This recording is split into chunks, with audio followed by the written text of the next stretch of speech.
You are lying in a hole you dug 3 days ago. Not a deep hole, just deep enough to hide a human body. Your body. You've been here for 72 hours and you haven't really moved. You shift your weight a little every few hours to keep your legs from going completely numb. You've been eating energy bars the size of your thumb. You've been using a tube to go to the bathroom because you cannot stand up. You are cold. You are stiff. Every muscle in your back is screaming at you. And you don't care, because this is the job. The hole is hidden under a bush on a hillside. Below you, about a mile away, is a small private airstrip. No commercial flights, no listed location. The kind of place that doesn't show up on any map you can find online. A plane is landing there tonight. You know who's on it. Now stop for a second.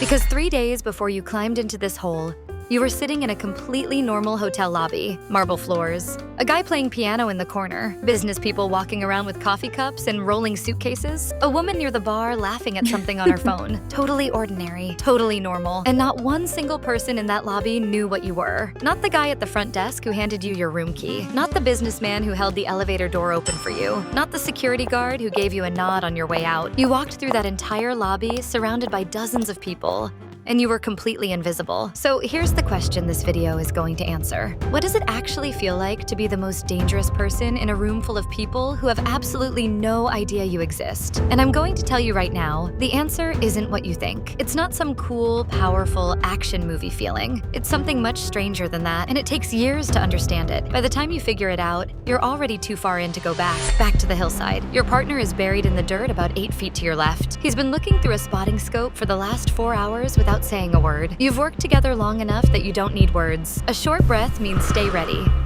A longer one means stand down. Your rifle is next to you. It wasn't bought in any store. It doesn't exist in any catalog. It was built by a single person in a private workshop, someone who gets paid more than most doctors and never asks questions about what the rifle is for. You look through the scope, the airstrip is empty, the lights are off, everything is quiet. That changes in about 90 seconds. You breathe out slowly. Your finger rests on the side of the trigger guard, not on the trigger itself, not yet. And lying there in that hole, invisible to the entire world, you already know the answer to that question. But we have to start at the beginning first. Stage 1, the selection. You didn't find this world. It found you. There was no application, no job posting, no number to call. One day, completely without warning, someone reached out to you in a way that made it immediately clear they had been studying you for a long time. Not weeks. Longer than that, they knew things about you that required serious, sustained observation to know. Not just your service record. Anyone with certain clearances could access that. Deeper things. How you behave under specific kinds of pressure. How you make decisions when the stakes are high and the time is short and no option is clean. What your particular relationship with fear looks like from the outside. Whether you have the specific type of patience that can't be fully trained into someone who doesn't already have it. They had answers to all of those questions before they ever contacted you. For almost everyone who ends up doing this kind of work, the path begins in the military. Not just any military unit, the special ones. Delta Force, Navy SEAL Team 6, Britain's SAS, the most elite soldiers on Earth. These units are essentially a shopping list for private organizations that exist in the shadows alongside governments. Organizations that answer to billionaires and private clients instead of presidents and parliaments. These organizations are looking for a very specific combination of traits that almost never exists in one person. Patience that most people would consider a disorder. Lying completely still for 3 days straight isn't just physical, it's mental. Most people, no matter how tough they are, simply cannot do it. Their brain panics, their body rebels. The people who can stay still that long are genuinely unusual. Either you have it or you don't. Emotional flatness under pressure. Not toughness, not bravery, flatness. Like a perfectly still lake. A sniper who feels excitement or fear or anger at the exact moment of execution will miss. The emotion changes your breathing changes your body changes the shot. The people recruited for work like this have nervous systems that seem to operate on a completely different setting than normal human beings. The ability to do fast, complicated math in your head, under exhaustion, under stress, while lying in wet dirt, distance, wind speed, temperature, altitude, all of it calculated in real time and converted into tiny, precise physical adjustments. It sounds like something a computer should do. At the highest level, the human brain does it faster. And finally, a very specific relationship with right and wrong, not the absence of a moral compass. The best operators in this world aren't monsters. They have a code. They've just built one that's compatible with what they do and still allows them to function as a human being afterward. The meeting that changes your life is brief, Unremarkable location. The person across from you looks like an accountant or a mid-level manager at a company that makes something boring. They speak quietly. They explain what the organization does in general terms. They give you a number. They tell you that you have 48 hours to decide and one specific way to communicate your answer. And then they tell you one other thing. The decision is permanent, not in a threatening way, just as a fact. The kind of work involved and the things you would know after you started, there is no version of this where you do it for a while and then return to your previous life unchanged. The door opens in one direction only. 48 hours pass. You send the message. Stage 2, the training. You walked into the training program thinking you were already one of the best in the world. You had the special operations background, real combat experience. Confirmed kills at distances most trained soldiers couldn't have managed. You believed you were ready. You were not prepared. The facility is in a location you were flown to blindfolded. Not metaphorically, actually blindfolded. When the blindfold came off, you were standing in a compound surrounded by nothing. Flat land in every direction. No nearby towns, no cell signal, no way to know exactly what country you were in. The instructors introduced themselves by first name only. Some of them you recognized, not personally, but by reputation. People whose names get spoken quietly in special operations communities the way certain names get spoken quietly in any elite field. People who redefined what was considered possible and then kept going. The first part of the curriculum was technical, shooting at distances that seemed physically impossible until you actually did them. Ballistics calculations that required a level of mental mathematics you didn't know you were capable of until you were forced to be. Reading wind not through instruments, but through observation. The way grass bends, the way water moves, the way a bird slightly adjusts its flight path. Understanding how temperature and humidity and altitude all work together to push a bullet off course in ways completely invisible to an untrained eye. You learn to see them. At the highest level you're now training for, shots start at 1,500 meters and extend past 2,000. At those distances, you have to account for things that sound insane until you understand the physics. The rotation of the Earth actually curves your bullet's flight path. Weather systems that moved in overnight change the air density and shift where your bullet lands. You're doing calculations that have more in common with launching something into orbit than anything your previous training covered. But the shooting wasn't even the most important part. The second part of the curriculum was operational. How to exist in a foreign country with no support, no backup, no official identity. How to build a hiding position in any environment. City, jungle, Arctic, desert, using only what's already there. How to move through crowds of people and be completely, absolutely forgettable. And how to construct a false version of yourself detailed enough to survive close scrutiny and feel completely natural to maintain. That last skill is the one that changes you the most. Not the shooting, the lying. Specifically, lying so thoroughly and so consistently that the false version starts to feel more natural than the real one. You didn't notice it happening while it was happening. You only understood it later. Stage 3, the first contract. Your first real deployment is not what you expected. It's a protection job. You're assigned to watch over someone important enough to have serious enemies. The enemies are sophisticated enough that a normal bodyguard team can't fully handle the threat. The threat comes from distance, from elevated positions, from windows, from rooftops. Distance is your specific area of expertise.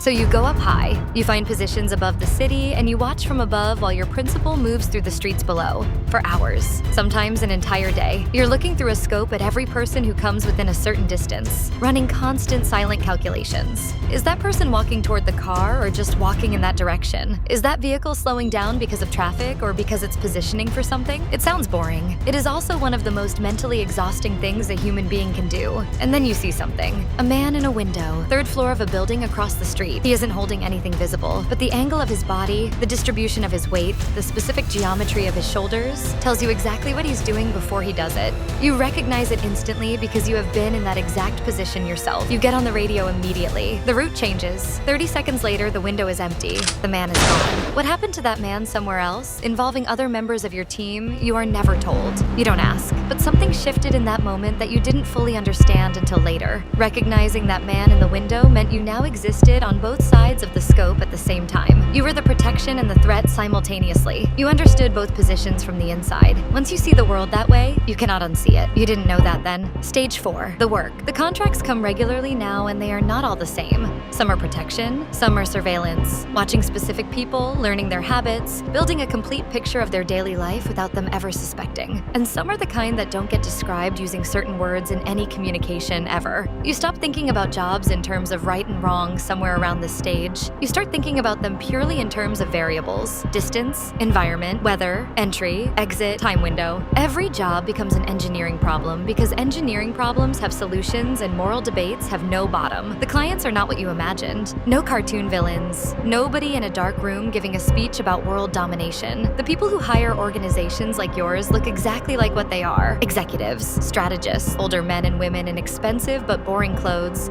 who sit in very nice rooms and speak quietly, and have the specific kind of confidence that comes from never having been told no by anyone who could actually do something about it. These are people for whom governments are obstacles rather than authorities. They have business interests across dozens of countries. They need outcomes in those countries that official channels, lawyers, politicians, diplomats have already failed to produce. A corrupt government official is blocking a billion-dollar contract and is completely untouchable by law because he controls the law in his country. There are options. A financial criminal has stolen hundreds of millions of dollars, moved to a country with no extradition agreement, and is living openly because he knows nobody can reach him through official channels. There are options. A powerful family has a problem that would be catastrophic if it became public, and it needs to disappear quietly with zero documentation. There are options. You are one of the options. You tell yourself the targets are always people who deserve it, and a lot of the time that's actually true. The people you're directed toward are often genuinely dangerous individuals who would cause serious harm if they kept operating. That fact is the foundation that everything else is built on. There are contracts you turn down, not many, but they exist. There are lines you've drawn for yourself, and unlike a lot of things in this world, you actually hold to them. You are not a monster. You just do things that don't have a clean name. Stage 5, the wait. Here's the part nobody talks about. You're in a hotel room, some city, it doesn't matter which one. A job finished 3 days ago. It went perfectly. Clean entry, clean exit, zero complications, zero exposure. By every professional measurement, it was a flawless operation. You're sitting on the edge of the bed staring at the wall. This isn't guilt exactly. You dealt with guilt years ago. You built an internal logic that holds up under examination, a framework that justifies what you do in terms you can live with. You've had that conversation with yourself thousands of times and come out the other side with something that functions like peace. But something else is sitting in the room with you. It's the weight of knowing things most people don't know, of having a view of how the world actually operates that would genuinely frighten the average person if they fully understood it. You know that powerful people in expensive rooms make decisions that never appear in any newspaper. You know that events which get explained one way publicly were caused a completely different way privately. You know where the strings are because you have been one of the strings, and you carry that completely alone. You can't tell your family, you can't tell friends. Any relationship you have is built on a version of you that isn't the complete version. Not because you want to deceive the people who care about you, just because the truth isn't something they could hold without it changing everything between you forever. Some people in this line of work handle this with alcohol. Some push their bodies through exercise until the physical pain drowns everything else out. Some have relationships that burn intensely and end badly and leave both people slightly wrecked. Some just carry it silently and you can see it in them, a specific quality, like they've stored things in rooms inside themselves that no longer have doors. You've built systems you apply the same precision to managing your own mind that you apply to everything else. It mostly works. There are nights when it doesn't. You've made a kind of peace with those nights, but you're not done yet, because all of this, the contracts, the wait, the sleepless hotel rooms, has been building towards something, a transition that changes what you are more fundamentally than any of it. Stage 6, the architect. After enough years and enough contracts, something shifts. You are no longer the person executing the plan. You are the person building it. It happens gradually, almost without you noticing. You start being consulted on mission design, then on target selection, then on strategy. Not just how to do something, but whether to do it and what the consequences look like 6 months afterward if you do. You are no longer the most dangerous person in the room in the physical sense. You are the most dangerous person in the room in the way that actually matters at this level. You know how the machine works because you have been every single part of it. Your organization now has active operations across more than 20 countries. Tonight, right now, the people carrying those operations out are the best in the world at what they do. Some of them you trained personally. Every one of them operates in complete silence, invisible to the governments and intelligence agencies that believe they have a comprehensive picture of what's happening in their own countries. They don't. When an election goes a specific direction in a country most people couldn't find on a map, sometimes you were involved. When a business deal that was completely stalled suddenly goes through after a key person abruptly resigns, sometimes you were involved. When a financial criminal who is living openly and untouchably suddenly vanishes from the news entirely, sometimes you were involved. None of it is written anywhere. None of it will ever be in any document that anyone will ever read. You walk through hotel lobbies and airport terminals and restaurant dining rooms and you are completely invisible. Not because you're hiding, because you look exactly like everyone else. You've spent years perfecting that. And here is what nobody prepares you for at this stage. The transition from executor to architect is more dangerous than anything that came before it. Not physically, but morally. When you were in the field, the reality of what this work costs was always right in front of you. Concrete, physical, physical, real. That reality kept certain decisions hard to make.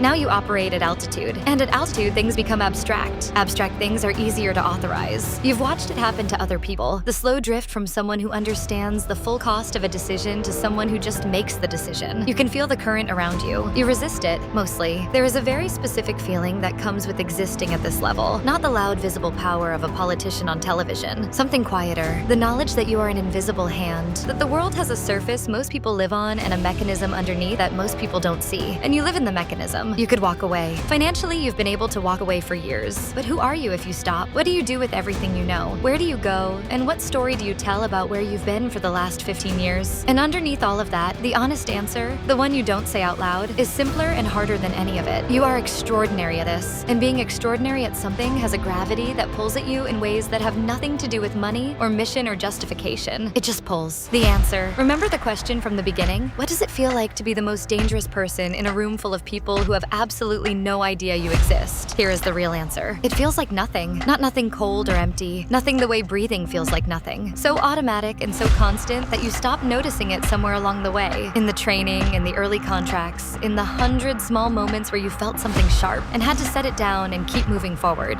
Walking through that hotel lobby 3 days before you climbed into the hole. The marble floors, the piano playing softly, the woman laughing at her phone. You weren't feeling powerful. You weren't feeling dangerous. You were noting exits. Clocking the security guard's rotation pattern, doing what your brain now does automatically in every single room you walk into without any conscious decision to do it. The invisibility stopped being a feeling a long time ago. It's just the operating condition now. And that is the strange part, not the danger, not the moral weight, though the weight is real, not the loneliness, though the loneliness is real too. The strange part is the moment you realize that the thing most people would find the most overwhelming about your life has become so completely normal that you barely register it anymore. You notice the exits, you notice the sight lines. You notice the man who has been in the parking lot 20 minutes too long, but you don't notice the feeling of being dangerous anymore, because it isn't a feeling.